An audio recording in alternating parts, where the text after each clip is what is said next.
А.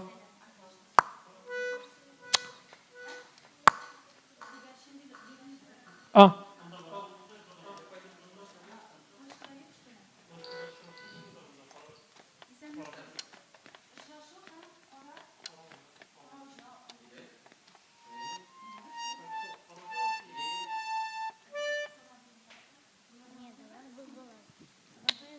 А. Раз, два, три, четыре, пять. Так, нам надо петь, короче, срочно.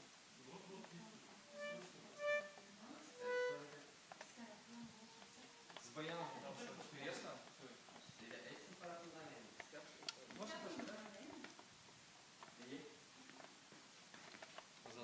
С баяном все ясно? Да, все ясно, просто убираем его микрофон, все? Да. Все, спасибо. Пересаживайтесь. Конечно. Можно вообще, по идее, его оставить там. Микрофон так и стоит. А где микрофон стоит? Вот здесь надо стоять. Второй, значит, буду, да?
Bir, iki, üç, dört, beş.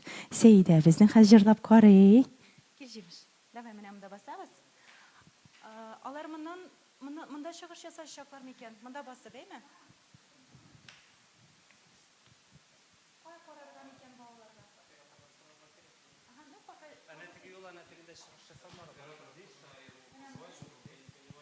Әйді міне мұнда Сейді.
1, 2, 3, 4, раз, 2, 3, 4, раз.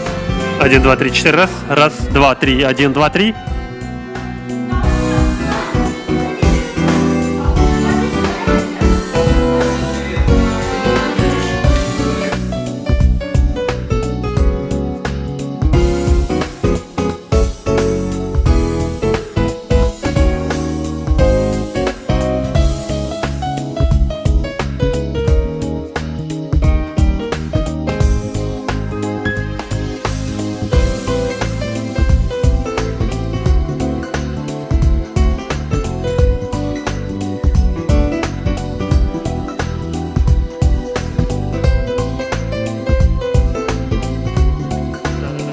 Раз, два, три, четыре, раз.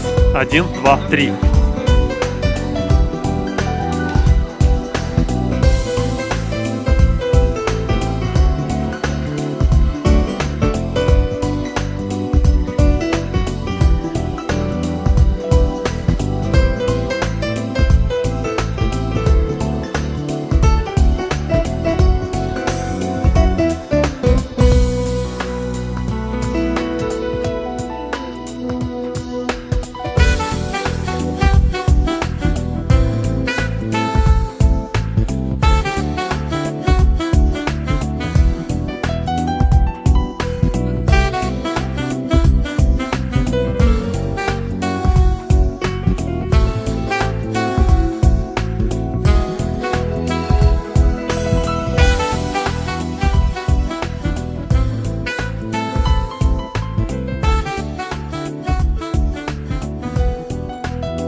Все.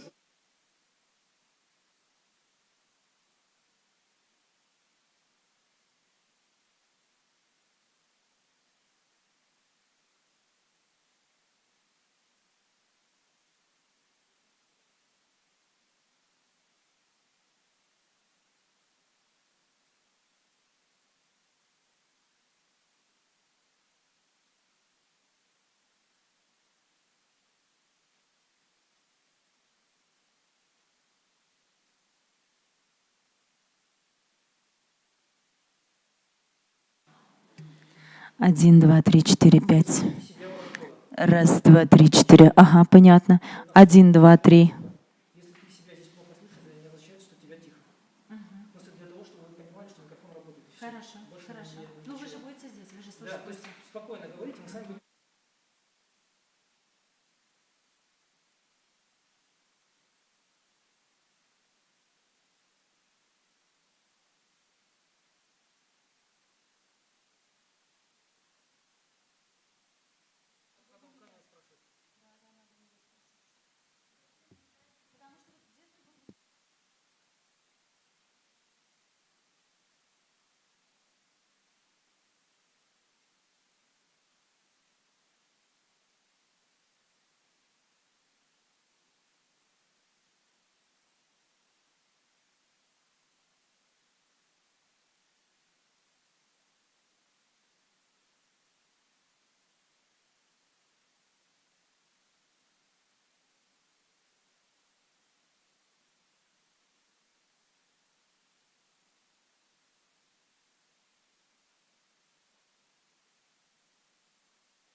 Беркевич, раз, два, три. Проверка звука, раз, два.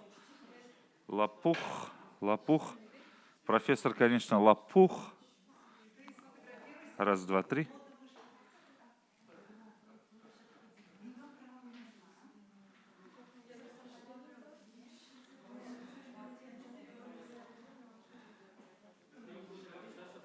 Нет, я просто так. Да, раз, два, три. Профессор, конечно, лопух. Диктую.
Қайсы жер? Жерні табамыз.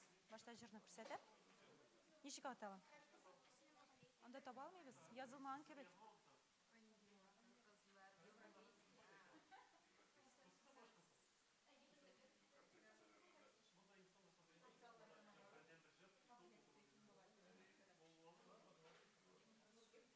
Два, три, четыре, пять. Один, два, раз. А, как?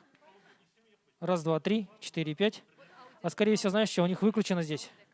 Слышишь, да? Тихо, да?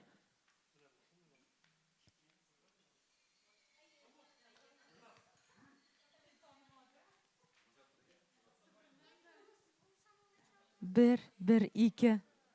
İkinci bu. Станция mı?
1, 2, 3.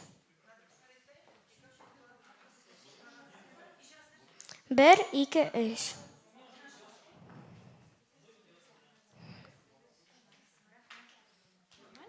А что какая испуганная? Напугалась прям.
Жалуешься, что ли?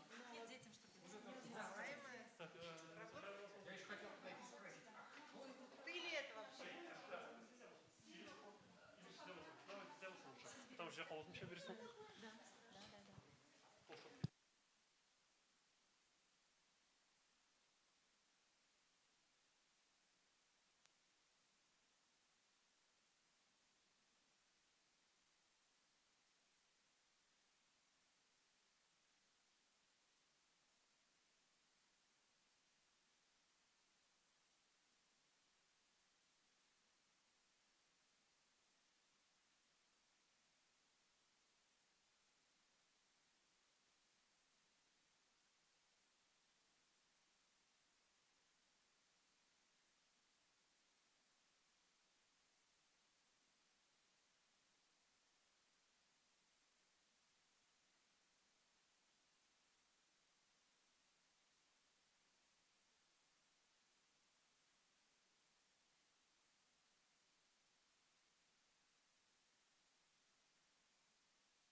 Хәерле көн. Без Казан филармониясен балалар өчен кастингына багышланган матбугат конференциясен башлыйбыз.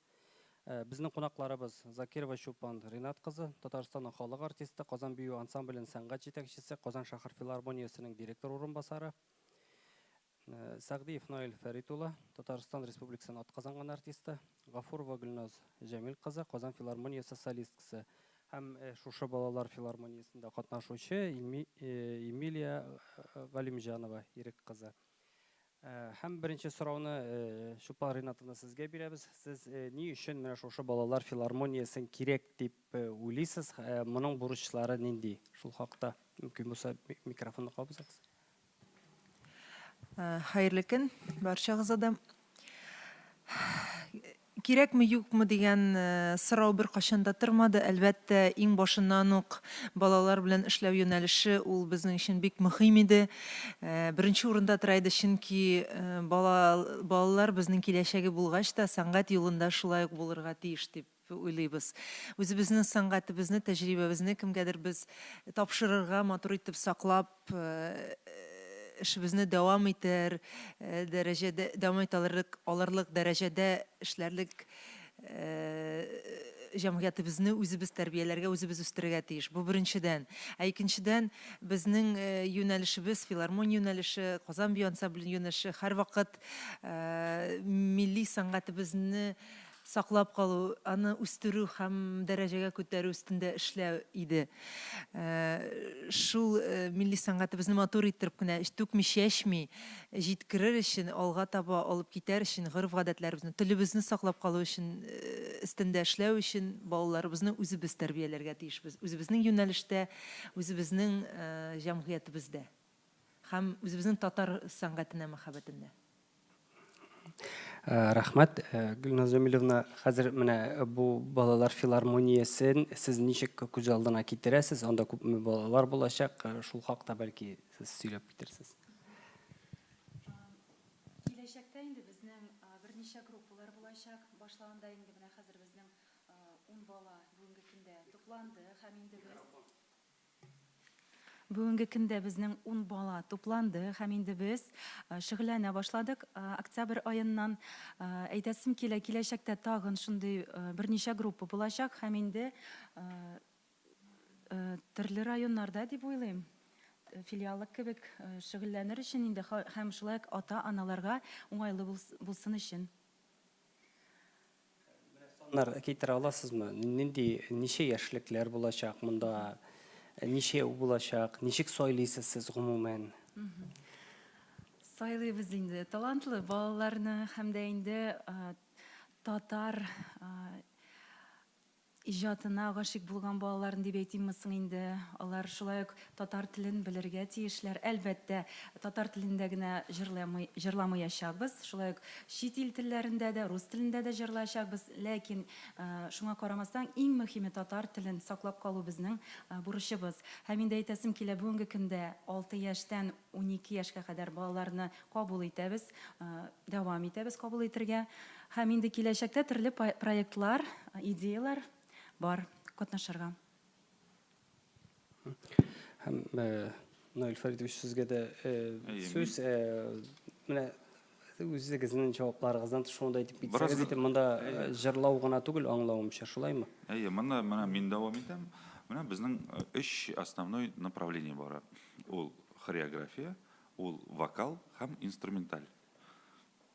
Менә вокал буенча безнең Шулпан Ринатовна, уже безнең вокальная студия бар, Казан бию ансамбльнең. Аннары бию студиясе. Вокал буенча менә Гүлназ Жәмил кызы безнең отвечать итә инде. Инструментальное направление буенча инде мин отвечать итәм. Менә безнең тоже приблизительно шул ничек дип әйтергә караңгы өчен менә 6 яшьтән 14 яшькә хәтле без балаларны җыябыз. Бәлки безгә кирәк уже уйный торган балалар. Без менә ничек дип әйтәләр, с нуля дигән балаларны алмыйбыз, к сожалению. Күп шалтыраталар, күп сорыйлар, менә сезгә менә безнең бик әйбәт бала бар, менә бәлки менә уйный белми пока, но сез өйрәнәсездер бит инде аны. Мин әйтәм, юк, без музыка мәктәбе түгел шул. Безнең уже непосредственно как раз ансамбль җыела. Шуңа безгә музыка мәктәбендә укучылар, бәлки музыка белемсез, но менә ничек дип әйтәләр? Сәнәтле балалар, менә аларга без риза. Менә күпме менә безнең бар балалар өйдә былай гына үзләре кем курайда өйрәнә уйнарга, кем гармонда өйрәнә уйнарга уже. Анда не обязательно ноталарын белү, не обязательно музыка мәктәбендә өйрәнергә. Самое главное менә инструмент белән дус булырга и уже берничә мелодияны инструментта уйнарга. Менә шулай. Монда бәлкем тулырак итеп истәп китәсем килә. Менә баштан ук әйтергә иде. Схема буенча килгәндә, Наил әйтмешли, безнең 3 төп юнәлеше булачак: бию, вокал һәм инструменталь юнәлешебез. Бию сәнгате инде бездә тәҗрибә булып инде 18 елдан артык Казан бию ансамбле каршында студиябыз эшләп килә. 60 баладан башлап бүгенге көндә 500 бала хәтлек җиткән студия. Ул яктан карасан концертлары да оештырыла. Безнең Казан ансамбле филармония концертларында да чыгыш ясыйлар. Ул инде тулысынча тупланган, эшләп киткән организм. Безнең бик матур, бик шәп кенә Айгөл ансамблебез бар иде күп еллар буе. Ул иң зур сәхнәләрдә, бик сәхнәләрдә чыгыш ясаган коллектив. Ул Татарстан күләмендә бик танылган коллектив иде. Айгөл ансамбле 10-11 кызлык, бик матур, искиткеч милли татар җанлы коллектив иде ул. Җитәкчесе алынышынгач, киткәч, ул әкрен генә таралды, кызлар үсте, күбесе әйтеп китәсем килә, күбесе бөтен дөнья премиясына лаеклы җырчылар булды. Кайберәүләр Мәскәүдә Гнесинда укыйлар дип тә беләм мин. Кызлар бик матур вокаль юллар белән киттеләр профессиональ ягыннан. Инде менә шул тәҗрибә булгач, ул бик матур күркәм күренеш булгач, бүгенге көндә без аны яңартып җибәрергә булдык. Һәм дә инде сәнгатьтә менә шул 3 юнәлеш иң төпле бер-берсенә бәйләнеп баргач, чөнки аларны күмәкләштереп, бергә катнаштырып, төрле проектлар ясарга мөмкинчелек ачыла. Мәсәлән, шул ук спектакльләр булсын, шул ук җырлы биюле инструменталь тамаша булсын. Монда инде ачылык горизонтлар ачыла төшә. Шуңа күрә бу бер-берсенә булыша торган юнәлешләр. Үзебездә шундый зур специалистлар буларак инде ничек шуның белән кулланмыйча төрле юнәлешләрне ачыкламаска мөмкин. Менә шул. Хәзерге вакытта безнең менә коллективларыбыз тупланып килә. Дөрес әйтүенчә, Наил, без бөтенләй башлангычтан ук ала алмыйбыз, чөнки без уку мәктәбе түгел, без инде полупрофессионал ансамбль оештырырга җыенабыз. Шуңа күрә безнең яки бераз нигезле белемле балалар, яки табигатьтән менә табигый талантлы, сәләтле балалар җыелырга мөмкин. Аларны инде анда ачыклап, кемнедер өйрәтә төшеп, кемнедер бәлки мәктәпкә ничектер юнәлтеп, әз генә укыштыраларга җибәрергә. Анда инде һәрберсенә индивидуаль подход булып, шундыйрак процесс китер дип өметләнәбез. Менә шулайрак ачыклап китәсем килә иде баштан. Барлыгы ничә бала сез планлаштырасыз булыр дип? Ходай кушып үсәргә мөмкин булсын. Әйтүемчә бит безнең биюдә 60 баладан гына башланган иде. Бүген көндә 500-гә тупланды. Ләкин монда инде андый ук массовый күләмдә булмас дип уйлыйм. Чөнки бу бик индивидуаль шәхесләр, аларны берәм-берәм сайлап алырга кирәк. Сөйләп тә китәр әле Гөлназ, безнең бүгенге көндә искиткеч бер унлап бала җыелды. Без өметләнмәгәндә идек, монда кичкенә генә йолдызчыкларыбыз барлыкка килер дип. Чөнки бер-берсеннән матур, бер-берсеннән сөйкемле. Булай мондый матур, мондый әйбәт балалар килгәч, безнең эш хупта дип уйлыйм. Инде ничек ачыкланып китер, өметләребез зурдан, безнең үзебезнең Проспект Победадагы хәзерге моментта ремонтланган милли мәдәният, Чулпан милли мәдәният үзәген зур ачышлар бирә, зур возможностьлар булачак. Чөнки анда репетиционнар заллар, үзебезнең җыр яздыру студиялар, үзебезнең бәлки инструментарий базасында берлаштырырбыз дип өметләнәбез. Бөтенесенә күңел ачык, ишек ачык, никадәр күп килсә, иң мөһиме тырыш балалар килсен иде. Чөнки тырышкан табар, ташка кадак кагар ди бездә халык. Барыбер әйтсәгез иде инде, менә сезнең план бардыр бит. Күпме кешедән торачак филармония дип. балалар филармониясы. Барбір сан бар. Кабатлап җавап әйтәм. Бүген әгәр дә бер ансамбль җыела икән 10 кешедән, бик әйбәт. 10 җыела икән, тагын да әйбәт. Барысы да үзебезнең теләктән һәм бөтен безгә килгән ата-аналар теләгеннән торачак. Яхшы, менә һәм безнең филармониягә инде кабул ителгән дип әйтергә буладыр инде Эмилияны. Эмилия менә сиңа нәрсәсе белән ошый бу филармония, үз фикерләрен әйтеп китсәң иде микрофонна кабызда. Миңа бу филармония, мин анда җырлыйм, аннары биим, һәм инструментларда уйныйм. Миңа бу өчен филармония бик каты ошый. Без анда катнашабыз. Үзең билет турында да сөйләп кит инде. Кайсы мәктәптә укыйсың син ничә? Икенче татар гимназиясендә укыйм. Биюгә йөрим. Музыкаль мәктәбенә дә йөрим мин.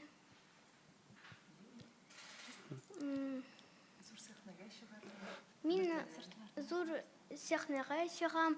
Мин 5 яшьтән вокал белән шөгыльләнәм. Һәм безнең алар җыр әзерләп килгән балаларыбыз. Гөлназ, сез ихлан итәсезме җырларны? Әйе, Галимзянова Эмилия безгә җырлап китәсеңме? Әйе. Әйдә.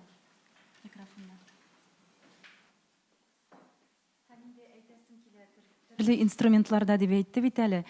Без вокал дәресендә шулай ук биюдән соң инде движение теге бию хәрәкәтләрен куеп, шулай ук аннары безнең оркестр ягыннан инде безнең җырчы балаларыбыз шулай кайберләре инструментларда да уйнарга сәләтләре бар. Һәм инде шулай ук параллель рәвештә җырлыйбыз, биебез һәм инде берничә инструментта уйныйбыз.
Рәхмәт Эмилия бик зур.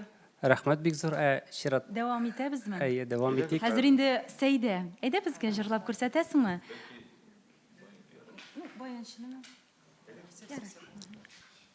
Сәйдә Гарифуллина турында әйтеп узасым килә. Безнең ансамблебезнең иң кичкенәсе, аңа 6 яшь.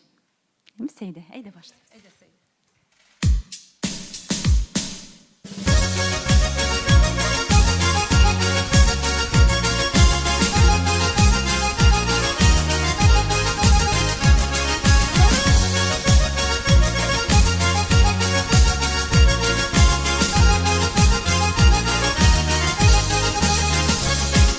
Dərəs aşıb jimlər şəşdim, sildə ilgə gügəşin, sildə də ilgə gügəşin, sildə sizdə gürəsəm.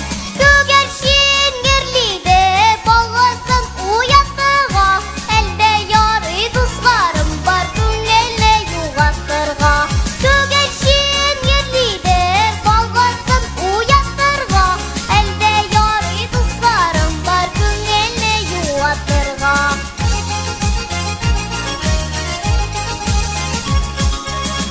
Fahımda şəlimi yox, şək olmayacaq əlimi yox. Siz dostlarım qalqı işin cırğalmayacaq əlimi yox. Gügəşin yerlidə bağlasın uyatırğa, əldə yarı dostlarım var günlərlə yuvatırğa. Gügəşin yerlidə bağlasın uyatırğa, əldə yarı dostlarım var günlərlə yuvatırğa.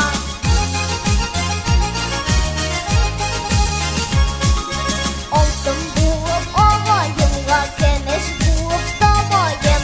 Siz dostlarım karşısında şenler bulup yanayım. Gügəşin yerlidir bağlasın uyatırğa, əldə yarı dostlarım var günlərlə yuvatırğa. Gügəşin yerlidir bağlasın uyatırğa, əldə yarı dostlarım var günlərlə yuvatırğa.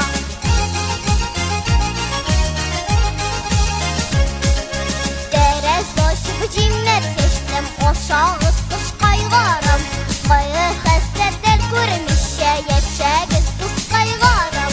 Gügəşin yerlidir bağlasın uyatırğa, əldə yarı dostlarım var günlərlə yuvatırğa. Gügəşin yerlidir bağlasın uyatırğa, əldə yarı dostlarım var günlərlə yuvatırğa. Əldə yarı dostlarım var günlərlə yuvatırğa. Ay молодец. Эмилия молодец. Рәхмәт, Сәйдә. Сәйдәгә ничә яшь? Молодец, Сәйдә. Молодец, Сәйдә. Рәхмәт. Рәхмәт Эмилия. Илсаф әйдә тоже нәрсәдер издереп уйна әле. Урындыкны куйырган бу якка.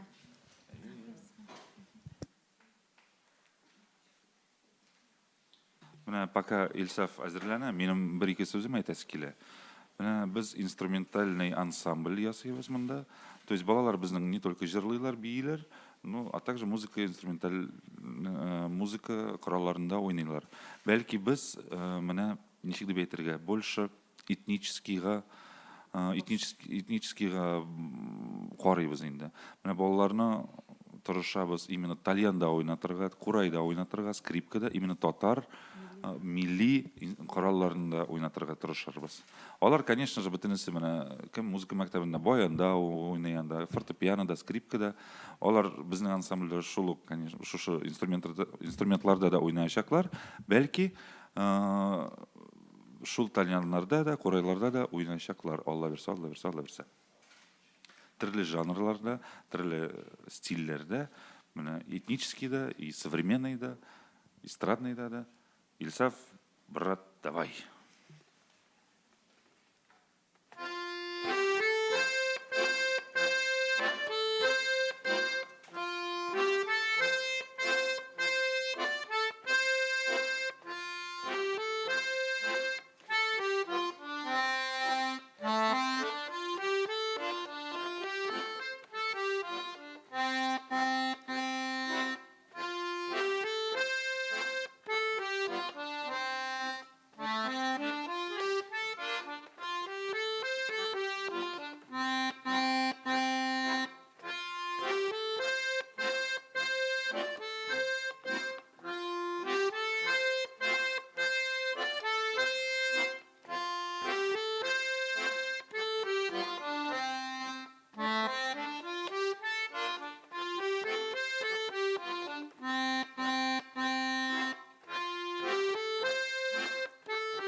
рәхмәт Илсаф.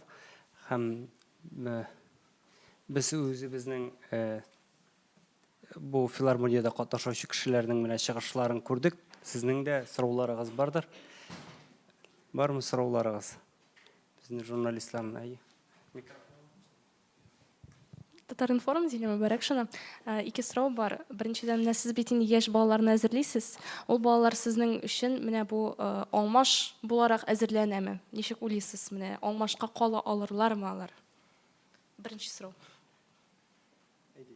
Икенчесен дә әйтергәме? Икенчесе, менә бу проект дип әйтик инде, моның өчен моны кем финанслый, ничек акча бирелә моның өчен? Әлбәттә, менә беренче сораудан башлагач, нәрсә өчен кирәк бу проект?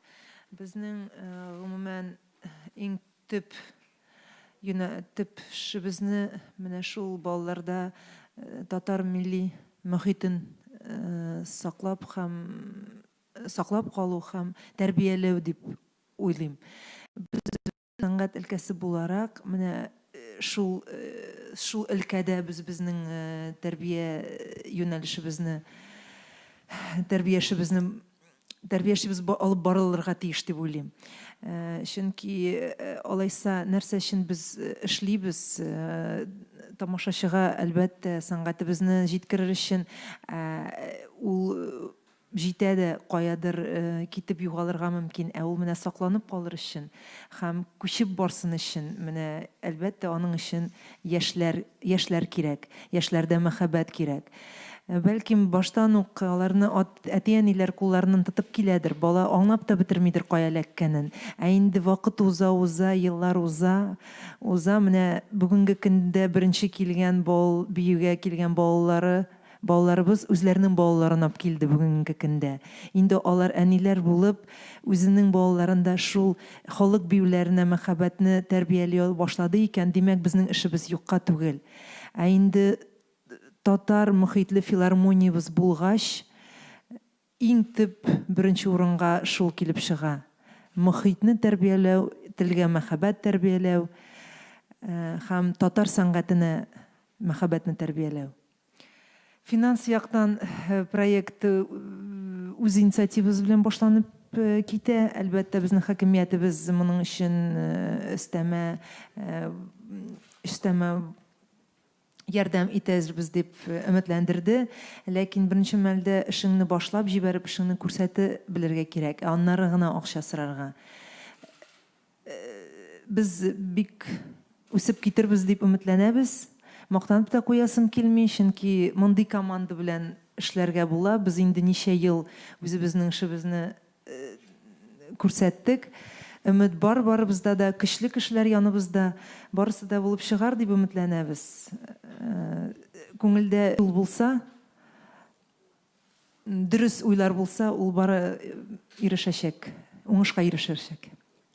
Һәм беренче сорауга артистларыбызның да җавабын ишетәсе килгән иде. Менә сез алмаш дип саныйсызбы? Менә Гөлназ Җәмиловна мәсәлән, күрәсезме сез алмашларны үзегезгә әлегә? Чулпан Ринатовна әйтеп китте, инде аларда укучы, Казан бию ансамблендә укучы ата-аналар инде үз балаларын хәзер бүгенге көндә китерәләр. Һәм инде монда да кем белә, киләчәктә безнең филармония артистлары булыр дип ышанып калабыз, чөнки без аларны безнең татар иҗатыбызда булган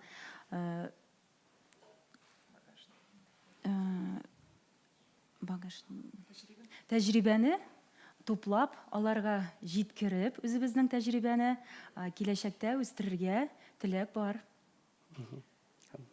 Кем белә бит, аны булай гына әйтеп булмый. Сәнгать бит ул меңгә бер килеп чыга. Ул бит табигый хәл. Барысы да матур сәнгатьтә үссеннәр, тәрбиядә үссеннәр, инде кайсысы аның профессиональ юлны сайлаячак, ул миллионга бәлким бер генә булыр. Ул бик четерекле мәсьәлә. Артистлар ул Ходай Тәгалә ягыннан я җибәрелгән, я юк. Аны укып кына, өйрәнеп кенә чын артист булып чыгар дип уйламыйм. Булмасалар да, алар бит киләчәктә әти-әниләр. Инде аларның безнең дәвамчыларыбыз бар. Киләчәктә алар инде үзләренең тәҗрибәләрен балаларына, аныкларына дәвам иттерәчәкләр. Нәлфәрит өчсен. Менімше, мына шул ук Илсаф берничә елдан соң, 20 елдан соң бик әйбәт уйнаса, гармоннарда, баяннарда, тальяннарда, корайларда, консерваторияларын бетереп, институтларын бетереп культуры. Килеп, Нәлфәриш болды сиңа дип әйтсә, мин риза. Бәлки, алмаш дип, мин бик кычкырып әйтәсе килмәй инде, алмаш. Бәлки, булса, мин риза. Килеп чыкса, әйе. Иң мөһиме шул шунда тәрбияләү, шул мөхиттә тәрбияләү бу балаларны. Хәзер. Идел журналы Рәфидә Галимҗанова, мин дөрес аңладыммы? Хәзер кастинг бара бит, шулай бит? Хәзер сез кабул итәсез балаларны.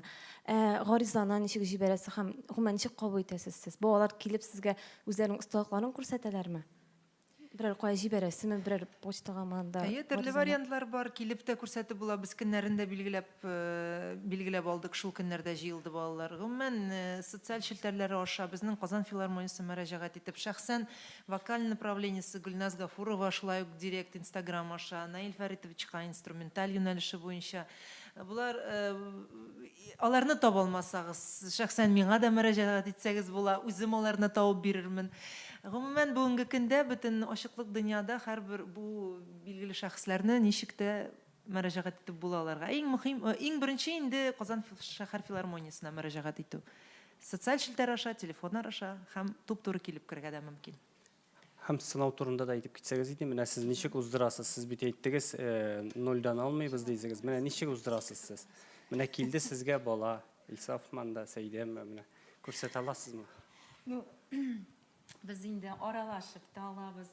Аннары бераз тикшергән дә булабыз. Әйе, чөнки бала җырланда бала авызын Хәзер. ачканнан безгә тикшергәндә бала авызын ачканнан ук безгә инде яңлышлы. Барыбер моңа карамастан да төрле ысуллар бар инде тикшереп кара ысуллары. Монда фортепиано юк, но булай булса да борчылмагыз, кызлар, егетләр. Кастингта булган кебек, кул чабып карыйбызмы? Әйдәгез, Сәйдәдән башлыйк.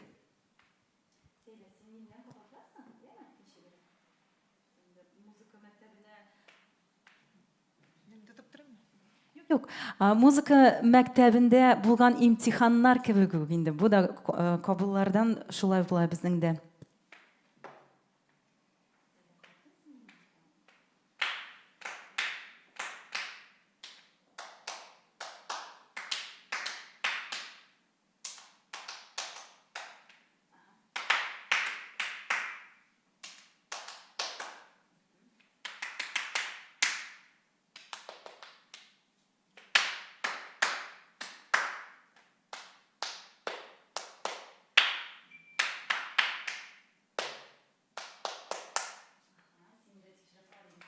Монда инде булар аңлаешлы. Барыбер төрле балалар килә. Шуның өчен барысын да шулай тикшереп.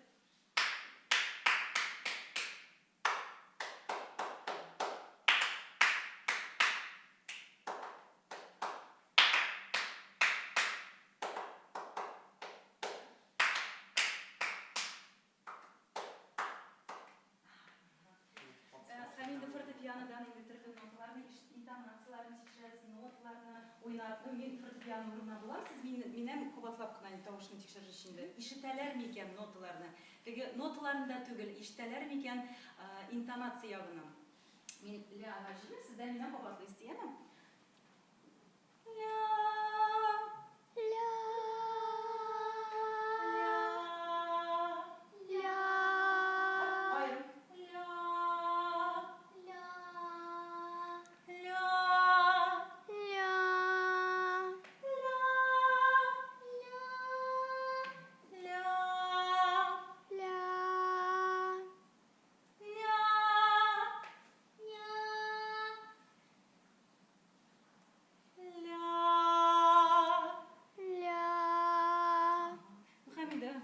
Алга таба нәрсәләр бар әле. Фортепиано белән инде.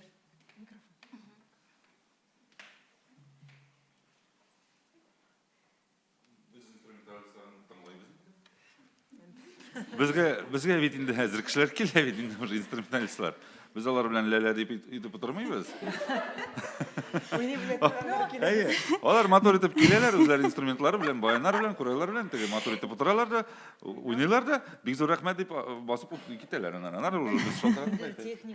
Юк, в любом случае, конечно. Шаярып әйтәм Күренә инде. инде, ул күренә. Уйнап Шаярып була, әйтәм. әйе. Шаярып әйтәм, чынлап та менә балалар киләләр дә, үзенең инструментлары белән киләләр, уйныйлар, аннары без алардан сорыйбыз инде.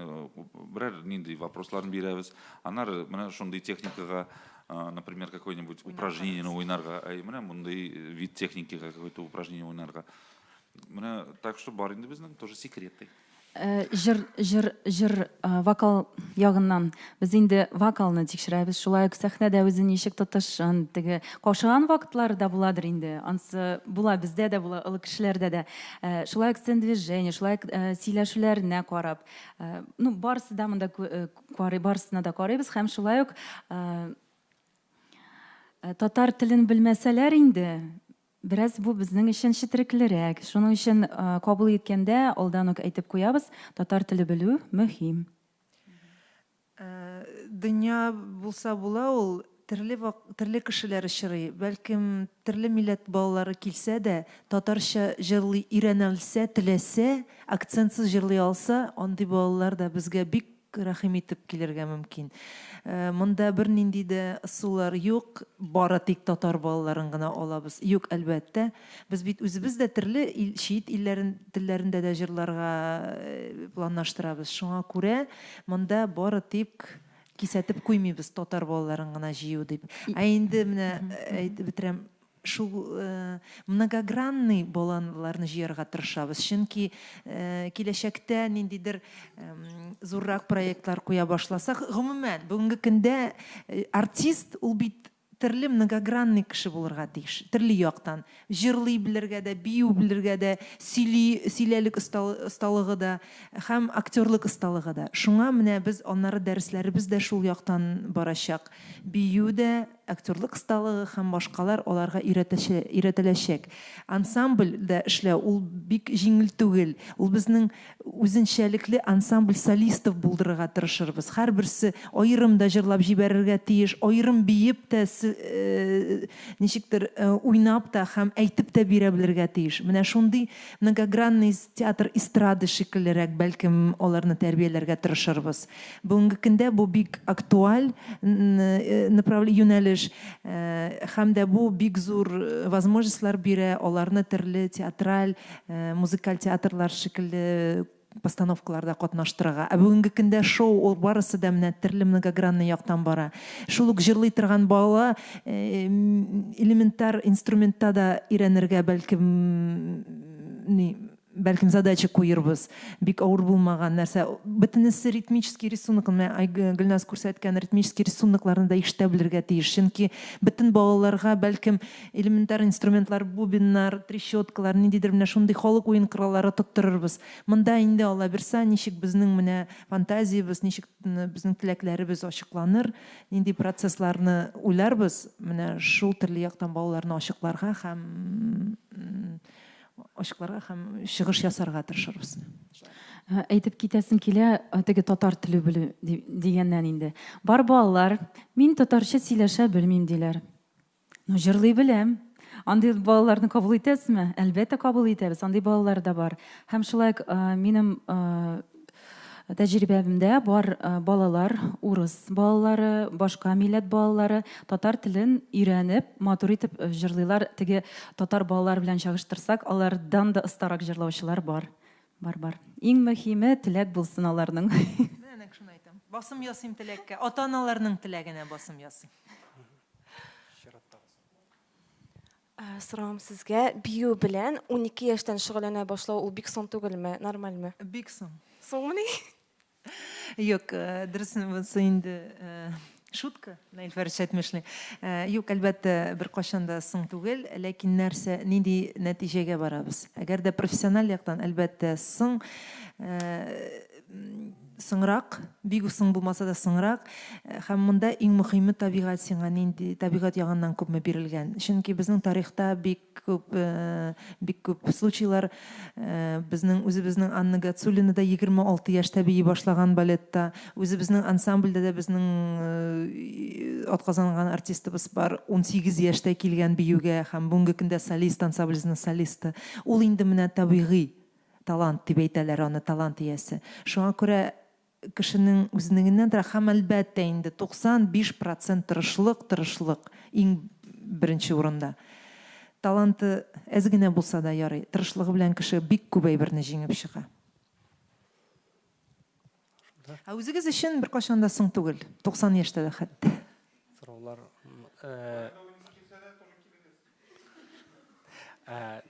Сезгә менә күпме кеше хәзергә мөрәҗәгать итте, ничә бала, сез аны ничәсен кабул иттегез, ничәсен әле сез нулдан башлаган дип әйттегез? Борып җибәрдегез. Хәзер әйтәм, кайбер балалар бит инде безнең берничә көн игълан ителде, кастинг дип инде, һәм шулай ук филармония сайтына җибәрергә без теләк белдердек. Бик күп видео язмалар килде филармония сайтына, алардан карап инде, берничәсен инде, менә шул чакырып 30-40 кеше килде, аларны чакырдык инде. Инде теге өметләндереп, килегез, тыңлыйбыз дип, алдан ук аларга инде әйтеп куйдык. Бик зур рәхмәт. Сезгә индивидуаль рәвештә музыка мәктәбендә эшләргә кирәк баштан, аннары инде безгә юллар ачык. Ничәсен кабул иттегез инде 30-40 кешене? Филармониягә сез кабул иттегез? Унау. Бүгенге көндә унау. Малайларыбыз да бар җырлый торган. Әле нинди малайларыбыз бар. Күрерсез әле Алла бирсә исән сау гына булыйк, чыгышлар ясый башласак. 2-3 малайыбыз бар, калганнары кызларыбыз. Әле кабул итәбез, әйтәм бит. Бүгенге көндә тагын сайтта, филармония сайтында килә видеолар, язмалар. Аларны инде айрым берәр көнне чакыртырбыз. Калса кабул итү процессын без гомумән туктатмабыз дип уйлыйм. Чөнки ул бик мәрҗән шикелле, бик читиркләп эзли торган балалар. Әйтәм бит, бу безнең өчен бик зур бәхет, мондый матур, шундый талантлы 10 бала килеп кергән икән безнең коллективыбызга. Әгәр дә алар сакланса, ничәдер ел шөгыльләнсә, без алардан ансамбль ясый алсак, бу бик зур эш булыр. Сез менә соңга басып ясаган идегез, 1 коллективме, 10 коллективме. Мин сезгә Казан ансамбле үстерү тәҗрибәсеннән чыгып әйтәсем килә, бу бик индивидуаль һәм бик штучный товар дип әйтер идем менә. Аны менә җимтекләп эзләргә. Аны әзерли башлагач та күпме вакыттан соң гына алардан артист китереп чыгаргач та әленың бүтән шәхси проблемалар килеп чыккач, я җырламый, я баш тарта, я нәрсә. Менә шул нәтиҗәне сәхнәгә чыгарыр өчен ул бик зур авыр эш. Инде безнең поиск, безнең менә чакыру, кастингыбыз ул гел барырга тиеш. Бер кашан да тукталмыйча. Менә без ничек артистларны эзлибез филармониягә, ансамбльгә артистларны эзләү процессы ул круглогодичный. Бер кашан да туктамый. Шуңа күрә кастингның даталарын сораганда мәйтәм, аларның даталары юк, аларның вакыты юк. Килегез, һәр вакыт килегез, барысына да күңелебез ачык, гел сайлап карарбыз. Аннары әйтеп китәсем килә, теге бер мәрҗән ташлар кебек инде сайлыйбыз дигәннән, безнең ансамбль гына түгел, безнең солистлар ансамбле.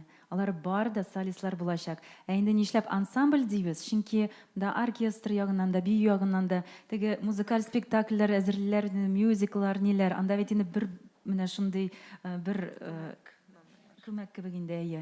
Шуның өчен ансамбль дибез. Алар һәрберсе дә солист. Шулай безнең индивидуаль дәресләр бар, алар белән айрым шөгыльләнәбез. Һәм сез бу балаларның сорауларыгыз юк идеме? Әйе, хәзер. Рәхмәт. Салават Күпер журналы, Гөлназ Ярмиева.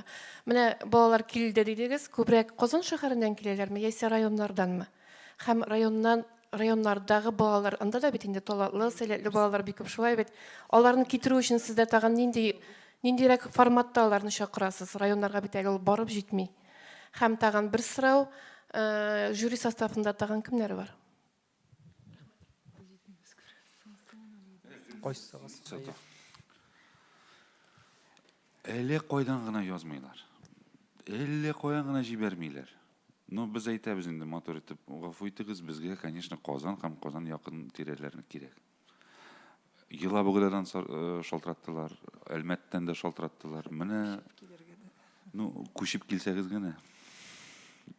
Ну, без йөри алмыйбыз. Менә безнең ничек дип әйтергә расписание бар бит инде. Менә индивидуальный занятиялар була, аннары ансамблевый занятиялар, отдельно менә вокальный юнәлеше, отдельно инструментальный юнәлеше, отдельно көннәре.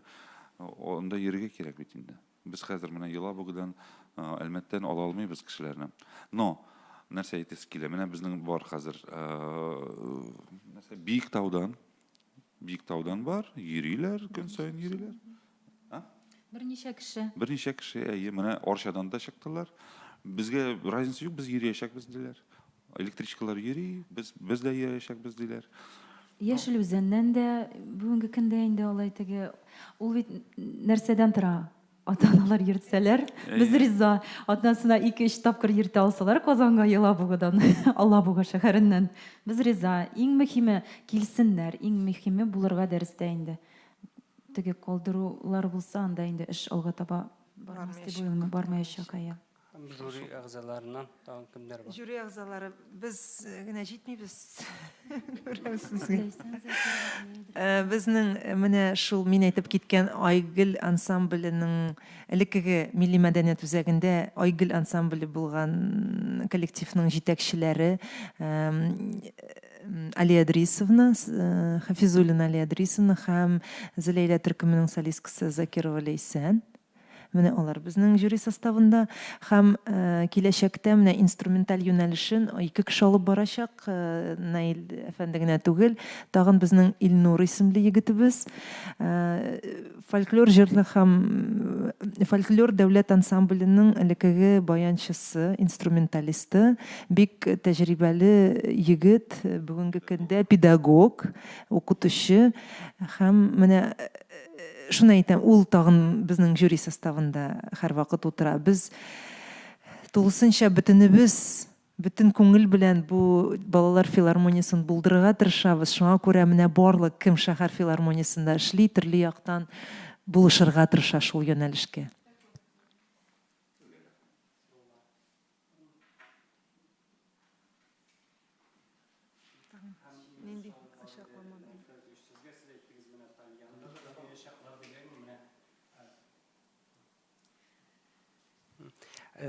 Сез Тальянда уйнаячак балалар дип әйттегез. Хәзерге балаларны Тальян белән кызыксындырып буламы соң?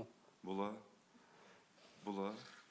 Тальянда гына түгел бит, анда менә Тальян, Курай, Думбра, Кыбыз, менә безнең ташсыбызга бит, анда күп инструментлар. Әгәр менә шул Илсаф менә баянда уйный бит инде. Аңа баяннан соң Тальянда уйнарга бик кызык та и бик җайлы була. Чөнки баянда карагыз ничә клавиш, Тальянда берничә генә клавиш. Анда шул системаны гына аңларга да и уйный без вопросов. Шул ук Курайда да, шул ук тагын другие инструменты. Әйе, без тырышырбыз все-таки аларны менә безнең милли коралларында уйнатырга. Ансыда була, әйе, безнең шулай бар милли инструментлар. Ну, мәсәлән, теләк булса инде балаларның саксофонда уйнап, безнең бит инде эстрада җырлары да булачак, әйме? Әйе. Әйе, анда инде стивис, анда инструмент та булыр. Шул төрле якта ачыклау мәсьәләсенә кайтып калабыз. Без тырышырбыз төрле юнәлешле әйберләр булдырырга. Ләкин кабатлап әйтәм, төп мөхитебез ансамбль татарча җырлый белергә тиеш һәм уен кораллары безнең милли уен кораллары булырга тиеш. Ул безнең иң беренче төп максатыбыз итеп тора. Әлбәттә, балаларны кызыксындыру өчен, бүгенге көн юнәлешенә ярып бару өчен без инде төрле сулар кулланырбыз. Саксофонда бәлкем кирип китәр, ниндидер композицияга, биюләрдә актерлык осталыгы, алар инде бөтенесе ярдәм генә булып, артистны төрле яктан ачыклау итеп генә булышыр. Төрле формулар эзләрбез, төрле стильдәге спектакльләр булса, анда инде үзе таләп итер, үзе таләпләре чыгарыр, нинди инструментлар кулланырга, нинди биюләр һәм нинди телдә җырларга. бәлкем безнең төрле халык биюләре спектакле булыр. Анда инде диапазон огромный дип әйтер идем. Шуңа күрә для фантазии, сәнгать өчен, уйлау өчен. Менә нинди юнәлештә Казан ансамбле ачылыкланып китте, ул минем тәҗрибә. Шуны ук мин хәзер филармониядә, шул ук балалар филармониясында кулланырга тырышачакмын. Һәр иҗатчы өчен бит инде үзенең иҗатын халыкка җиткерү мөһим. Бу балаларның иҗатын без кайда күрә алачакбыз? YouTube каналдамы? Ничектер күрә алачакбызмы? Менә ул җырлады, мәсәлән, Эмилия җырлый дигән кайдадыр. Biz кайда күрә алачакбыз? Безнең өметләр бик зурдан. Менә Алла бирсә безнең җитәкчеләребез точно күрәчәк. Менә сез күрәчәсез микән? Сезгә әлбәттә инде бөтен социаль челтәрләр, YouTube каналлары, зур концертларда безнең филармония концертлары, безнең җырчылары белән гомумән солянкаларда концертларга без аларны әлбәттә үзебез белән алып чыгарга тырышачакбыз. Иң беренче баскычның беренче адымы шул булыр дип уйлыйм. Чөнки ул үзебезнең концертларыбызда үзебезнең балаларыбызны күрсәтү иң беренче тәҗрибә инде. Бүгенге көндә, мәсәлән, балалар каналлары безне чакырсалар, әлбәттә рәхәтләнеп барыр идек. Юллар ачык булса, телевидениедә. Шунда һәм бармы сорау? Сәхнә журналынан бу балалар мин аңлап җиткермәм, бушка шөгыльләнәләрме соңында или берәр теге акча түлисеме монда? Взнослар бармы берәр? Безнең минималь түләү урнаштырылган. Ул инде сулар буенча безнең әлбәттә түләүсез группаларда булачак. Бары ансы инде бары система белән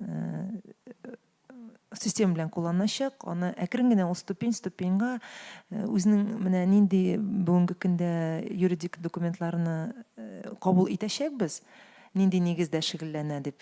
Һәм әкрен генә системаны без чыгара барырбыз тәҗрибә белән. Бүгенге көндә алар бөтенесе түләп киләләр. Ул инде иң кечкенә бәя куелган, бары тик башлангыч өчен генә. Киләчәктә әле менә 1 елга язылган безнең документларыбыз бар. Киләчәктә нинди сулар кабул итербез 2нче елга, ничек эшләп китер, шуннардан чыгып нәтиҗәләр ясап, без ачыкларбыз бу мәсьәләне. Сораулар бармы? Һәрбер әйберне сөйләп бетердек. Ярый, бер генә сорау калган иде. Шуңа Ринатовна, сез әйттегез, менә Айгөл ансамблен искә төшердегез. Казанда, Татарстанда менә күпме сез ничек уйлыйсыз, җитәрлек дип саныйсызмы? Татар балалары өчен менә шушындый ансамбльләр, төркемнәр? Мин әлбәттә бик күзәтеп киләм бу хәлне. Районнарда да шактый матур күренешләр бар, тырышалар. Үз татар районнары, татарча җырларга тырышкан балалар ансамбльләрдә күренә. Монда бит мин булай әйтердем, иң мөһиме җитәкчедән килә. Менә җитәкче нинди стиль, нинди мәхәббәт кертеп җибәрә икән үзенең эше белән балаларга, нинди күңел ача, менә шуның белән алар тәрбияләнәчәк. Әгәр дә табыла икән урынында менә татар җырын, мөхитен яратучы күңеле белән шунда тәрбияләнгән җитәкче, ул шундый балаларны тәрбияләячәк. Республикабызда күренешләр бар, тырышалар татарча җырлаганны. Әлбәттә инде конкуренция көчле, күп Мәскәү проектларына ниндир финанслар бәлкем кертә төшәләрдер. Без менә үзебезчә татар проектын үстереп булыр дип өметләнәбез. Бик кышкырып исемлекле коллективлар бүгенге көндә ишеткәнем юк, әмма алар бар. Менә анда кичкенә генә группалар ишеттем. Күбесенчә бит бүгенге көндә берәм җырларга тырыша. Менә үлеп бер үзләре чыгаслары килә. Бүгенге көн ысуллары менә шундый шоу форматта, күмәк форматында эшләүне таләп итәләр. Бергә менә төрле стильләрне, төрле жанрларны микс ясап, төрле формада.